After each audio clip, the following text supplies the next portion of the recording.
Hello everyone, welcome to paramedical Vigyan. आज का हमारा टॉपिक है स्टमक। स्टमक क्या होता है, उसकी एनाटॉमी फिजियोलॉजी क्या होती है, हम अच्छे से आज के लेक्चर में जानेंगे। स्टार्ट करते हैं हम स्टमक के डायग्राम से। ये देखिए, ये है हमारा स्टमक। ये जो पोर्शन होता है कार्डिया, इसको बोलते हैं हम, ये हमारा ईजोफेगस से कनेक्टेड होता है और आपका इधर स्पिंचर प्रेजेंट होता है जिसको हम कार्डियक स्पिंचर भी कहते हैं। ये आपका जो पोर्शन है इसको हम बोलते हैं फंडस।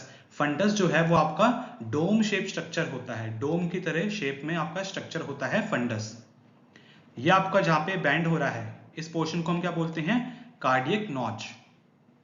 फिर अगर स्टमक को हम नीचे की साइड पे देखें, अगर मैं इसको इतना डिवाइड कर दूं तो ये देखिए, ये वाला जो पोर्शन होगा इसको हम क्या बोलेंगे, बॉडी बोलेंगे।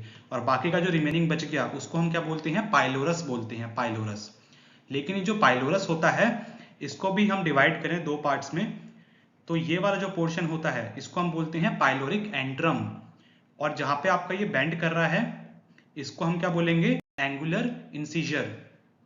ये जो बच गया पोर्शन इसको हम क्या बोलते हैं, पाइलोरिक कैनाल, जो कि आपकी आगे जाके ड्यूडेनम के साथ कनेक्ट होती है। इस कैनाल में ही आपका क्या होगा, पाइलोरिक स्पिंक्चर होता है, जो कि फूड को अंदर स्टमक के अंदर ही स्टोर करता है जब तक आपका जो फूड है जब तक अच्छे से गल नहीं जाता।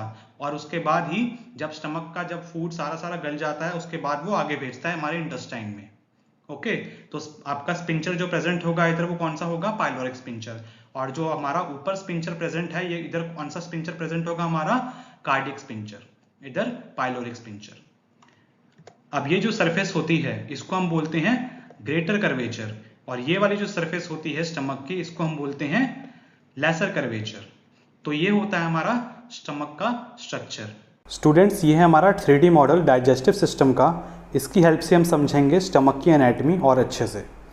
अब हम देखेंगे कि स्टमक के आगे पीछे ऊपर नीचे दाएं बाएं क्या क्या चीज़ें प्रेजेंट होती हैं। सबसे पहले ये देखिए, एंटीरियरली देखेंगे हम। एंटीरियरली मतलब आगे की तरफ स्टमक के क्या क्या प्रेजेंट होता है। आपको मिलेगा लेफ्ट लोब लीवर का, और आपके सामने क्या होगी, एब्डोमिनल वॉल होगी। पीछे की तरफ अगर हम देखें तो उसमें आपको मिलेगा abdominal aorta, pancreas, spleen, left kidney और एड्रिनल ग्लैंड्स, जो कि आपके किडनी के ऊपर होते हैं। सुपीरियरली ऊपर की तरफ हम देखें तो आपको डायफ्राम मिलता है, ईजोफेगस मिलता है और हमारे लीवर का लेफ्ट लोब मिलता है। इन्फीरियरली यानी कि नीचे की साइड अगर हम देखें तो हमको देखने को मिलेगा स्मॉल इंटेस्टाइन और ट्रांसवर्स कोलोन। अब ये देखिए हमारे स्टमक की लेयर्स। हमारा जो स्टमक है उसकी 3 लेयर्स होती हैं। कौन कौन सी, ये देखिए आपको दिख रहा होगा, मैं मार्क कर देता हूँ। लॉन्गिट्यूडिनल लेयर, सर्कुलर लेयर और ऑब्लिक लेयर। लॉन्गिट्यूडिनल जैसे कि आपकी सीधी होंगी, ठीक है, सीधी सीधी लेयर है ना, तो आपकी लॉन्गिट्यूडिनल लेयर है ये। सर्कुलर मतलब कि सर्कुलर, आपके सर्कुलर मोशन में आपकी होंगी, ठीक है, सर्कुलर वाली आपकी सर्कुलर लेयर होती हैं। और ऑब्लिक मतलब टेढ़ी होंगी, ठीक है, तो ये वाली कौन सी होंगी, ऑब्लिक लेयर्स होती हैं।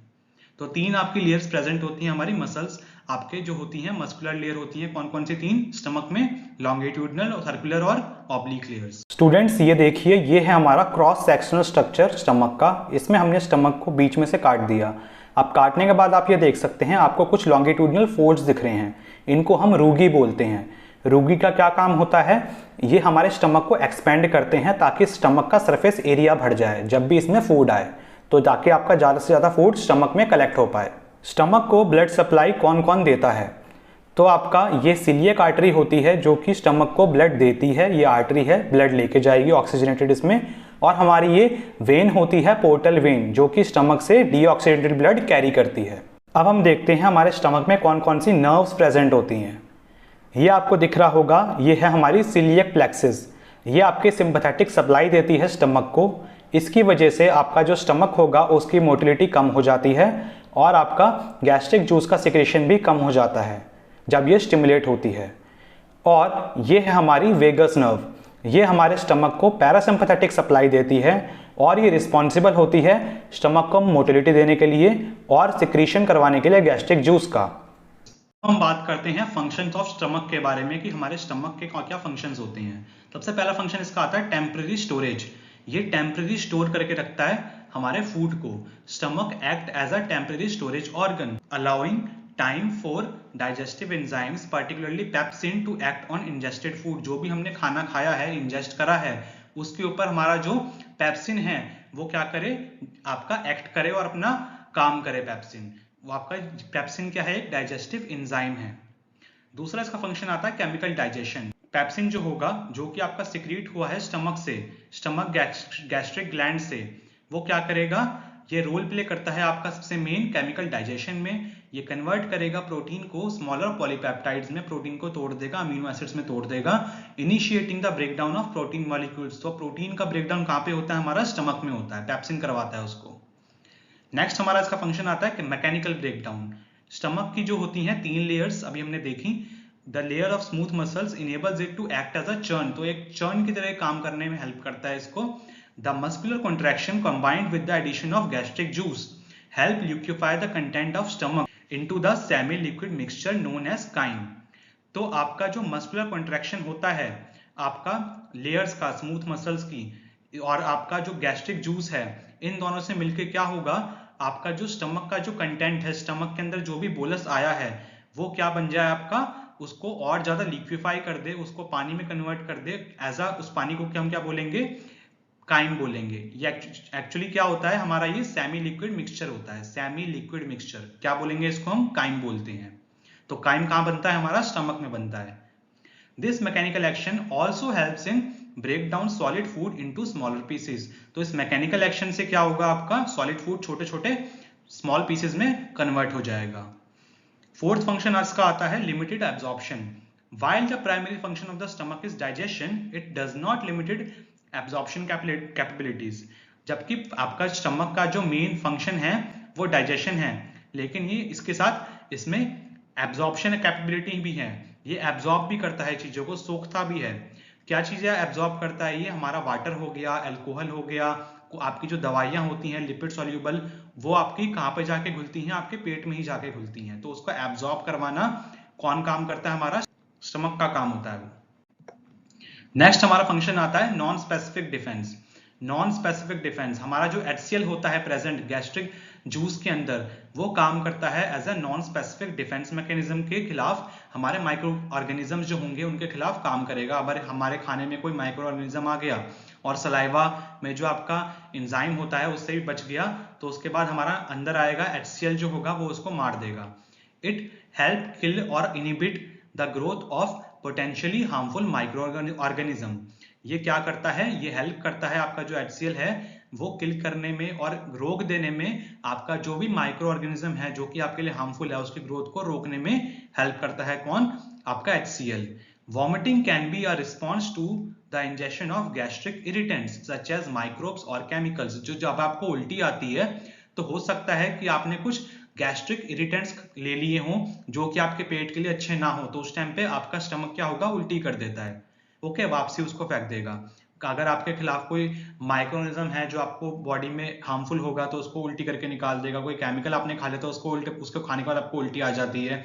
तो वॉमिटिंग क्या है, आपका एक नॉर्मल रिस्पॉन्स है। नेक्स्ट इसका फंक्शन आता है प्रिपरेशन ऑफ आयरन।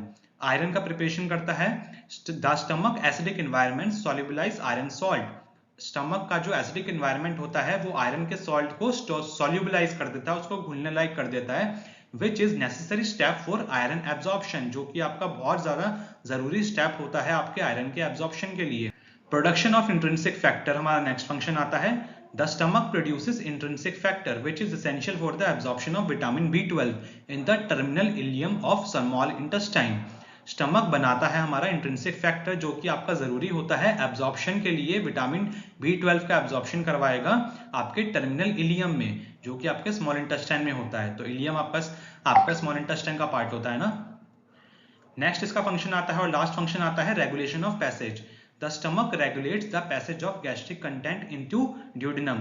तो स्टमक क्या करता है, रेगुलेट करता है हमारा पैसेज गैस्ट्रिक कंटेंट का ड्यूडेनम में जाने से। ड्यूडेनम क्या है, हमारा स्मॉल इंटेस्टाइन का जो पार्ट है। First part, when the chyme has been successfully acidified and liquidified. The pyloric antrum of the stomach forces small jets of gastric content through the pyloric sphincter into the duodenum. तो जब आपका जो food है वो अच्छे से crime बन जाएगा, जो भी आपने बोलस खाया वो अच्छे से जब काइम बन जाएगा, वो आपका अच्छे से एसिडिफाइड हो जाएगा, लिक्विडिफाइड हो जाएगा, तो वो आपका कहाँ पे चले जाएगा, ड्यूडेनम में चले जाएगा। आपका पाइलोरिक स्फिंक्टर है वो आपका ओपन हो जाएगा। Ensuring control digestion and absorption in the intestine, ताकि आपका अच्छे से डाइजेशन हो सके और एब्जॉर्प्शन हो सके आपका स्मॉल इंटेस्टाइन में। स्मॉल इंटेस्टाइन बेसिकली क्या होगा, जो भी आपने खाना बिल्कुल लिक्विडिफाई हो गया, अब आपका स्मॉल इंटेस्टाइन क्या करेगी, उसको अच्छे से एब्जॉर्ब कर लेगी। तो स्टूडेंट्स ये हमारा छोटा सा लेक्चर था कि आपका स्टमक के बारे में, स्टमक की एनाटॉमी फिजियोलॉजी क्या होती है। आई होप कि आपको अच्छा लगा होगा, वीडियो आपको समझ में आई होगी, आपने काफी कुछ सीखा होगा इस वीडियो से। अगर आपको वीडियो अच्छी लगी हो तो आप चैनल पर जाके और भी वीडियोस चेक कर सकते हैं। अगर आपको वीडियो अच्छी लगी है तो आप चैनल को सब्सक्राइब कर लेना। ओके, तो मिलते हैं हम बहुत जल्दी नेक्स्ट वीडियो में, तब तक के लिए बाय बाय।